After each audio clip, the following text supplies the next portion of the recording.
poursuivons cette matinée où j'ai le plaisir d'accueillir Julien Mignon-Rousseau. Julien Mignon-Rousseau, bonjour. Bonjour. Vous êtes directeur avant-vente de SAP Concur. Exactement. Et vous êtes accompagné ce matin de Benjamin Guilherme. Benjamin Guilherme, bonjour. Enchanté. Et vous êtes donc directeur Axis Odyssée. Exactement.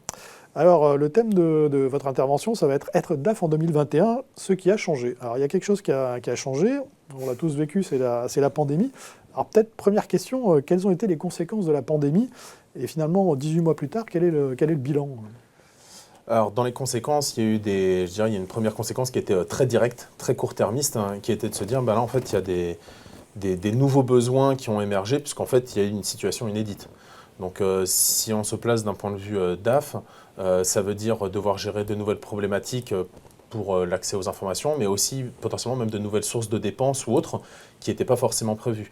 Le fait, par exemple, d'avoir ces collaborateurs qui étaient 100% en télétravail suite aux mesures gouvernementales, forcément, ça veut potentiellement dire qu'il y a des coûts qui ont été réalisés par les collaborateurs, qui n'étaient pas prévus, qui ont été pris en charge par l'entreprise, etc. Donc, tous ces nouveaux besoins-là, c'était quelque chose qui a été un petit peu nouveau au début. Et puis, je dirais, au fur et à mesure que ça mûrit, derrière, qu'on a pu un petit peu stabiliser la situation, qu'on est sorti de cet état un peu d'urgence court-termiste, je pense que ce qui a beaucoup changé aussi, c'est que les sujets ont été repriorisés au niveau des DAF. Ça, c'était un point très important de se dire, bon, voilà, on a stabilisé la situation. Maintenant, il faut qu'on arrive à se projeter, il faut qu'on arrive à reprendre le taureau par les cornes et à se dire, bon, voilà, de quoi on a besoin maintenant pour l'avenir, sachant que maintenant, l'avenir, il est potentiellement fait aussi de cette situation-là sur un plus long terme. Et ça, c'est important, parce que sur leur situation court-termiste, il y a aussi eu un certain nombre d'événements, comme des fraudes ou des cyberattaques auxquels ils ont dû faire face. Et ça, c'était quelque chose auquel ils n'étaient pas forcément préparés tout de suite. Et les nouvelles priorités, c'est lesquelles? Les nouvelles priorités, justement, on peut se dire qu'avant la crise, on aurait pu, par exemple, mettre la priorité sur notamment une question de la gestion du coût, par exemple, donc des données purement économiques, une vision vraiment pour pousser le DAF et ses équipes à chercher des économies pour l'entreprise, alors que là, maintenant, on va peut-être plutôt avoir toujours cette notion économique, mais qui peut être décalée un petit peu au niveau des priorités par rapport, par exemple, à la sécurisation des données, la sécurisation des systèmes, ou tout simplement en fait, répondre aux nouveaux besoins des collaborateurs. Alors peut-être par rapport aux prestataires de services, finalement le choix d'un prestataire de service, est-ce qu'avec la gestion de la pandémie, est-ce que vous avez vu des nouveaux critères justement sur ce choix de prestataire de service? Déjà, ce qu'on a vu, c'est qu'il y a une grosse poussée de la digitalisation, parce qu'évidemment les équipes n'étant plus au bureau, il y a une énorme poussée de la demande concernant la digitalisation. Donc, dans certains domaines, la demande a réduit, et dans d'autres, justement, elle a nettement augmenté parce qu'on devait répondre à ces besoins. Ces besoins, Benjamin en parlait, en termes d'accessibilité de la donnée. Donc là, une solution cloud, les solutions cloud en général, elles ont eu le vent en poupe. Et puis, on parlait aussi des contrôles et des fraudes. Il y a une étude faite par la CFE, en fait, qui est un organisme international qui regroupe des comptables, des experts financiers, qui a montré que la fraude avait augmenté pendant la pandémie. Donc c'était déjà sous le radar avant la pandémie. Par contre, pendant le Covid, effectivement, la fraude a augmenté. Et donc là, se posent des questions comme l'accès aux données, encore une fois. Comment on accède aux justificatifs, comment on accède aux différents documents qu'on doit contrôler. Si on n'a pas une solution accessible de partout, on n'y accède pas. Maintenant, on parlait du choix du prestataire de service. Il y a des choses qui ont un peu évolué. On parlait de la sécurisation des données, par exemple. On a vu, sans les citer, des accidents sur des data centers ou des lieux de traitement de données durant cette pandémie. Et en fait, ça a nettement mis le doigt sur, justement, qu'est-ce qui était envisagé par son prestataire de service, cloud, parce que là je parle du cloud, concernant la protection des données, mais la protection physique des données. Est-ce que le plan de reprise d'activité, il est bien formalisé, et même s'il est formalisé, est-ce qu'il fonctionne? Donc là, on est plus sur la résilience. Exactement.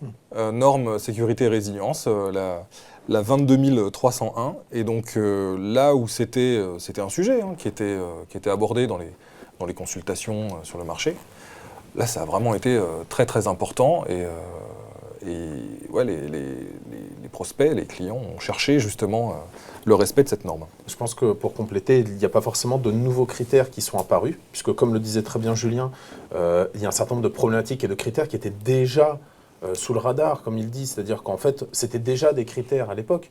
Par contre, maintenant, ce qui a changé, c'est comme je disais, c'est qu'il y a une repriorisation de ces critères. C'est-à-dire que, encore une fois, le DAF n'est plus pré-crise, on va dire ça comme ça, il y avait vraiment un driver qui était sur le coup. C'était quelque chose qui était très important. Maintenant, post-crise, on va se poser d'autres questions sur justement cette norme. Est-ce que justement cette norme avant crise, qui existait déjà, est-ce qu'elle était autant valorisée dans le choix du prestataire que maintenant ? Peut-être pas. Peut-être qu'avant, c'était un critère qui était dans les annexes, pour dire ça poliment. Je confirme. Voilà. Et maintenant, on va se dire, ah ouais, non, ça, en fait, aujourd'hui, on a vu ce que ça donnait pendant la crise, c'est un critère primordial aujourd'hui pour nous. Et il y en a d'autres. Hein. Il y a, on pourrait parler de la solidité financière, par exemple, du prestataire. C'est-à-dire qu'on a vu aussi avec la crise qu'il y a un certain nombre d'entreprises qui ont perdu aussi pied économiquement. Donc aujourd'hui, moi, je veux m'assurer que si jamais demain, on se retrouve dans une situation identique, personne ne l'espère, mais voilà, c'est une hypothèse qui existe, je ne veux pas perdre le service là-dessus. Et ça veut dire aussi, je veux avoir des prestataires qui soient assez forts économiquement pour se dire que même pendant la crise, j'ai pas de perte de service, j'ai pas de perte de qualité, mais j'ai toujours une continuité dans la recherche et l'innovation des solutions qu'ils vont proposer. Et c'est ça qui est important aussi, c'est de se dire, ok, bon, peut-être que j'ai toujours ma solution, mais si ma solution elle évolue pas pendant 2, 3, 4, 5 ans, finalement, moi, ça va peut-être pas correspondre non plus à la dynamique de mon entreprise. Alors que si j'ai des partenaires, et quand je parle de partenaires, je parle de vraiment l'ensemble du paysage de partenaires qui est fort, à ce moment-là, je vais m'assurer en fait une continuité de la qualité des services que je mets en place pour l'entreprise. Et ça, c'est primordial. Et c'était peut-être un petit peu moins priorisé. Encore une fois, ça existait avant, mais c'était un peu moins priorisé. Et est-ce qu'il y a des spécificités aussi peut-être que, comme on apprend aussi, on a appris avec la crise, est-ce qu'il y a des demandes maintenant de participer à des exercices de crise, peut-être de manière un peu plus régulière? On a formalisé quelque chose qui était finalement, alors bon, les PRA et les PCA, c'est plutôt, c'est même normalisé, mais j'allais dire que c'est remonté un petit peu d'un cran dans le partenariat avec les entreprises. Alors, faire un exercice temps réel de crise à ce jour, non. C'est pas quelque chose que le client va faire lui-même par rapport à la solution de son prestataire. Par contre, il va s'assurer que ces exercices de gestion de crise sont faits généralement par des sociétés qui sont spécialisées sur le sujet, quoi.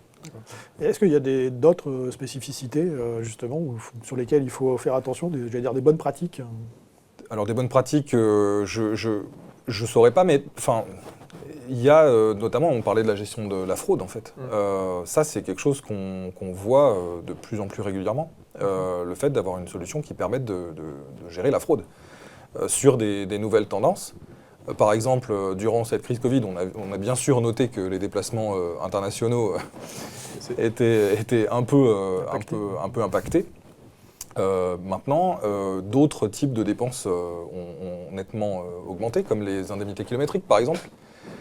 Ce qui passait, on en revient au radar, ce qui passait sous le radar avant la crise Covid pour certaines sociétés, les budgets liés à ce type de dépenses ont fait x10, x20 même. J'ai des exemples qui font x20.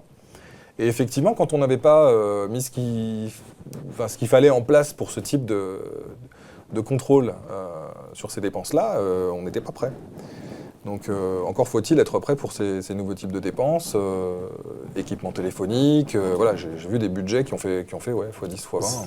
On parlait des dépenses qui n'existaient pas forcément avant crise et qu'il a fallu gérer avec la crise en se disant aujourd'hui j'ai 100% de mes collaborateurs qui ne sont pas chez moi. Donc on avait encore une fois des entreprises pour lesquelles il n'y avait pas de téléphone portable, et il n'y a toujours pas, même pour beaucoup d'entre elles, de téléphone portable de société, par exemple, pour l'ensemble des collaborateurs. Ça peut être un équipement informatique, ça peut être l'accès en se disant, vous savez, il y avait encore des entreprises où il fallait un accès très sécurisé pour accéder au réseau de l'entreprise, VPN, etc., pour y accéder. Ça, aujourd'hui, ça a été des investissements et une innovation primordiale pour les DAF, parce que sinon, ça voulait dire que les équipes dans l'entreprise n'accédaient plus au service. Et un DAF, on le sait, il a besoin de visibilité sur l'activité de son entreprise pour pouvoir mieux aider au pilotage de son activité et de sa politique. Et aujourd'hui, il le fallait. Donc, le pire pour un DAF, c'est de se retrouver sous le fait accompli.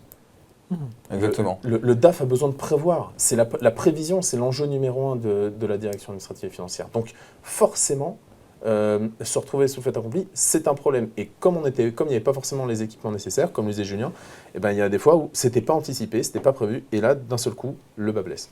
Et c'est aussi pour ça qu'il y a des nouveaux services qui voient le jour, en fait, qui vont plus, qui sortent de la technique, et les clients recherchent plus de l'accompagnement maintenant, de l'accompagnement proactif. C'est-à-dire que les reports, c'est bien, même le prédictif, c'est sympa, mais si je pouvais voir 2 fois par an un consultant qui m'analyse un peu tout ce qui se passe sur mon système informatique, là où on va, les tendances et ce à quoi on devrait veiller, c'est beaucoup mieux. Donc il y a de la contextualisation sur les tendances. Exactement. Julien Mirosso, merci beaucoup. Merci à vous. Benjamin Guilherme, merci aussi. Merci encore. Et nous poursuivons cette matinée avec l'intervenant suivant.